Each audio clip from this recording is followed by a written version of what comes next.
Yeah, this is one of the logs from the replacement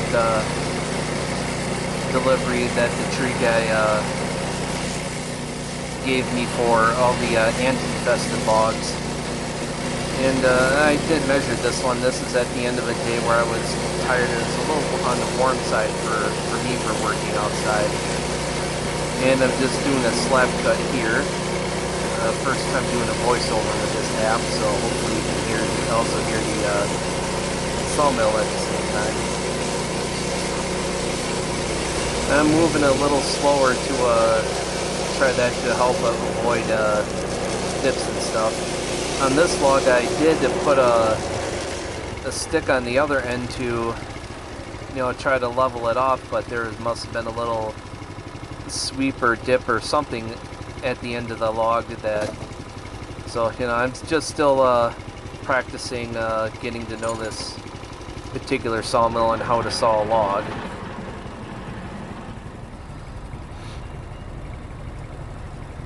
Yeah, I'm going for a second slab cut. I should have just dropped it lower. It didn't look like I needed to take as thick a slab at first, but always better to take a thinner slab cut than take too much off. I have a little trouble with the motor throttling up, so if you see me reach with one hand, see, yeah, the motor's stalled there, and I don't think the idle speed is turned up enough, so I'm going to have to remember to tune that up. So here I must have manually reached over and manually revved it up before engaging the blade to keep it from stalling, so I'm going to have to do some adjustment. The motor sounds like it idles a little too low to begin with, but it does, and it's hard to start too when the engine is warmed up without giving it a little choke. So that's telling me that something with the throttle isn't set right.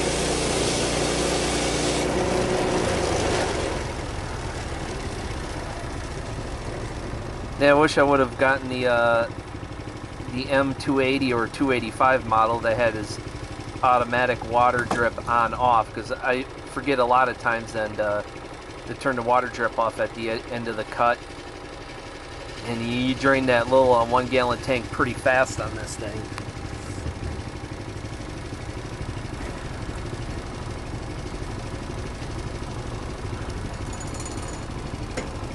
Just raise it up extra high so I don't have to readjust it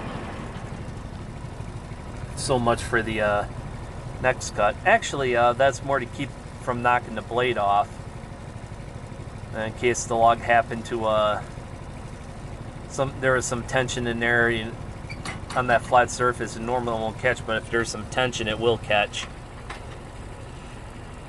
Now, for one, I didn't feel like walking 40 feet to the van to get the cant hook, so I just rolled it by hand. I noticed some people, and they're doing their they do the slab cut and a board cut, and then when they flip it over, they just roll it 180, so it's easier to push up against the squaring post, which I found is somewhat the case with these smaller logs. It's easier to just roll it over, and then it's easier to get squared up to the post when you rotate it to 90. Now here, the sawmill is still a little bit too low to use the full ability of the tall squaring posts, so I had to switch to the shorter ones to make sure I don't cut into them. And the long squaring posts just would not drop down far enough, so I just switched over to the short ones here. Yeah, if I wasn't already half worn out from doing a bunch of other work around the place earlier, I would have been moving a lot faster on the mill.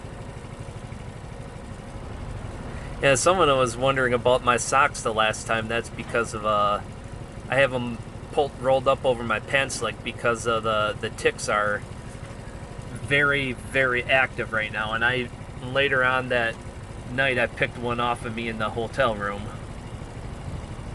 Decided to get a hotel for the night. Besides, you know, they had the swimming pool in that there, so that was nice. And a very, very hot whirlpool. Now, I think I go for just a saw it down to a 6-inch cant here. Because I just wanted to get 1x6s, get a little more experience on trying to read logs and make a quicker decision so I can get the job done faster. And that's the whole point of this log. That I just wanted to try a few little things different, get more familiar with the mill. I have very little use on this sawmill. This is still the original blade that was on there, so I haven't only done a couple of logs, and it seems to be cutting just fine. I'm just going real slow to avoid dips or rises with the blade when it hits the knot.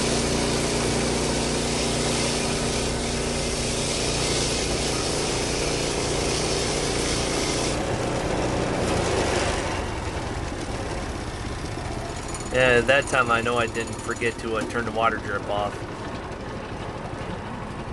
And there I just raised it up all the way to totally clear the log. It didn't have to raise it up that high, but better be safe than sorry.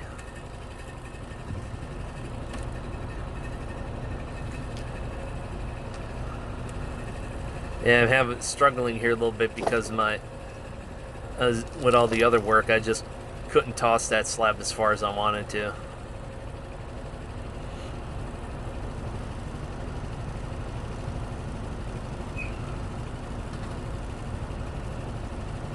And I'm getting better at learning how to use these clamps. Like I said, you know, I've only done a few logs and still getting to know how to use the mill. I don't get a chance that often to run the mill. Yeah, instead of letting the log roll back, I just have my lovely assistant bring me the other squaring posts. Yeah, she was a trooper. She did quite a bit of work helping me this day. She ran the push mower for like an hour or so, and then did another hour or so of lawn tractor work. So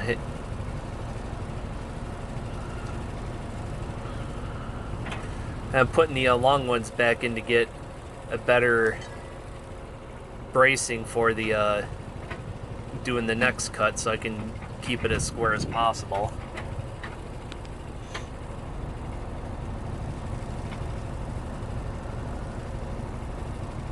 Push down on that and push that in over. Yeah, needed a little help here to keep that, Here? Yeah. to help get it pushed up against the post so I could get that first one clamped. That's the problem when you're trying to do something like this when you're half worn out.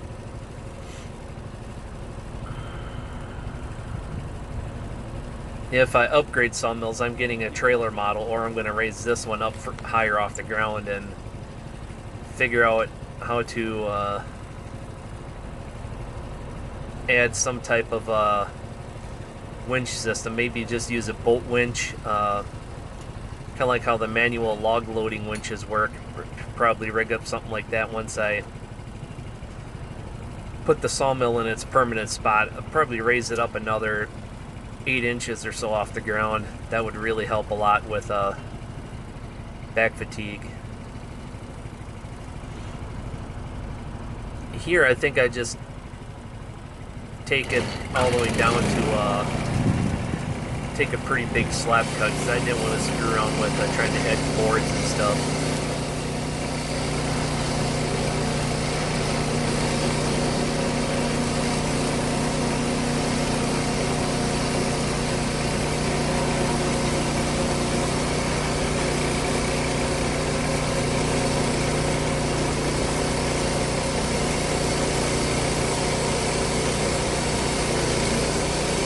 Just taking my time. The sawmill is very easy to push. I just taking my time and trying to do a smooth, steady cut. And I found that on this log, and when I go with, instead of trying to mill to using the inch scale, I get I get inconsistent results as far as board thickness.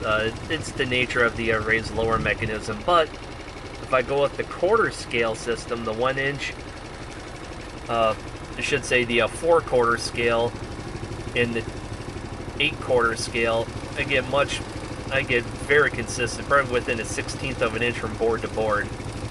And with the last board cut, it's probably 1 inch and 1/8 using the 4/4 scale. So yeah, so I just have to maybe use like the bottom board or something for like stickers or something, and run it through the table saw. Let's see, I can't tell what I did here. I might have. Did I flip that over for the?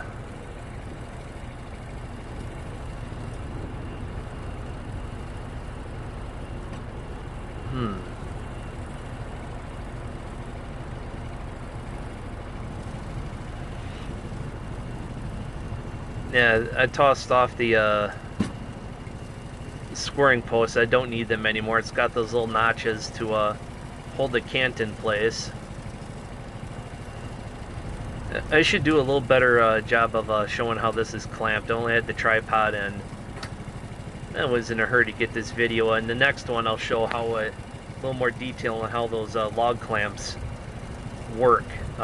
One thing I noticed in another video I don't hear people talk about much, there's a special little notch cut out in those end pieces that slip onto the end of the clamp screws that really makes a big difference on clamping down a cant when not using the scoring post, when you already have it squared off on 3 sides like I have here. There's little tabs, and I'll try to do a detailed video on that, on just that part, in the next sawing of a log. Now I think I'm setting up to do just 4/4 boards. Going a little bit thicker doesn't bother me. I'll just most likely turn these boards into stickers anyway. But the results turned out pretty good.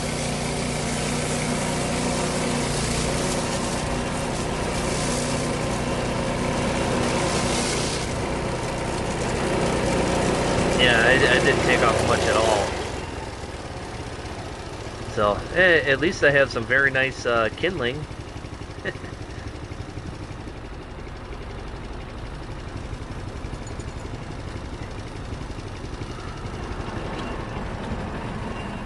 Yeah, I didn't go for any dimension there. I just went off of the 4/4 scale. There's one thing I do not like about the one thing I really don't like about this sawmill is the height adjustment. You gotta hold this lever down and watch the lowering crank, and then you can lower it, and then you gotta let the catch lever go back into place, and it's quite inconvenient to use.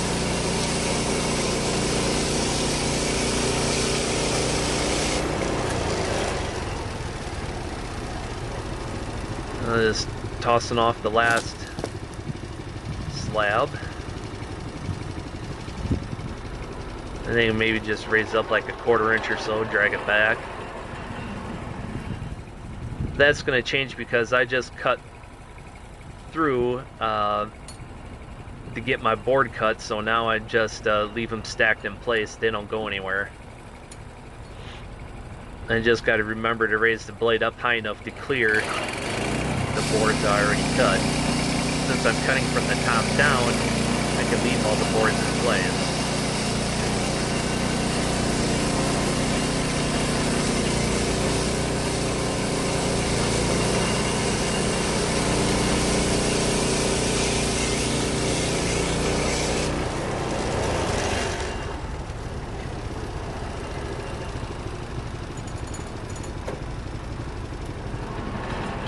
Yeah, to speed things up, I think times I didn't turn the water drip off because I was just going to return so quick.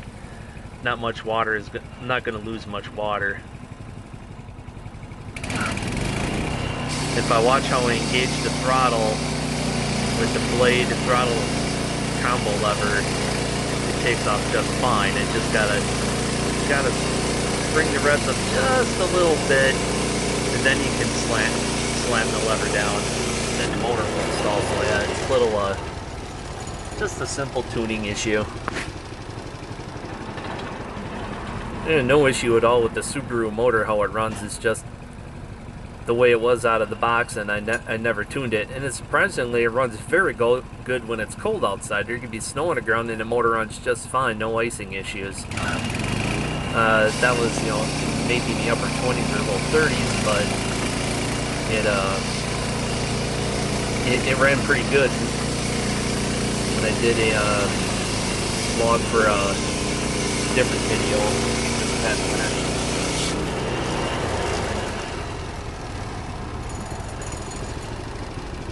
And the one nice thing about the Sawmill is that it has a square throat opening, which makes it a lot easier to do what I'm doing here when you're just cutting through and through. You don't have to worry about having to take every board off or go with like a board or like 2 or 3 boards, take them off. So on this stack I ended up with 4 boards. I could have easily done another probably 2 more 1-inch cuts before I would have had to take the stack of lumber off.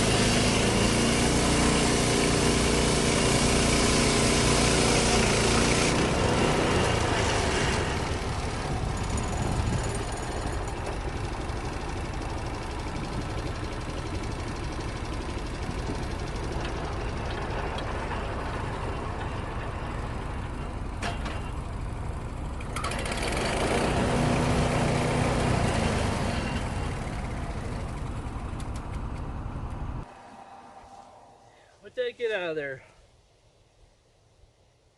5 rough cut 1x6s. Not too bad considering all the other logs are junk. I maybe got almost that much lumber out of all the logs combined. So, yeah, until next time, now I won't be doing any more logs until another week or so. It depends on the weather. So, until next time, take care.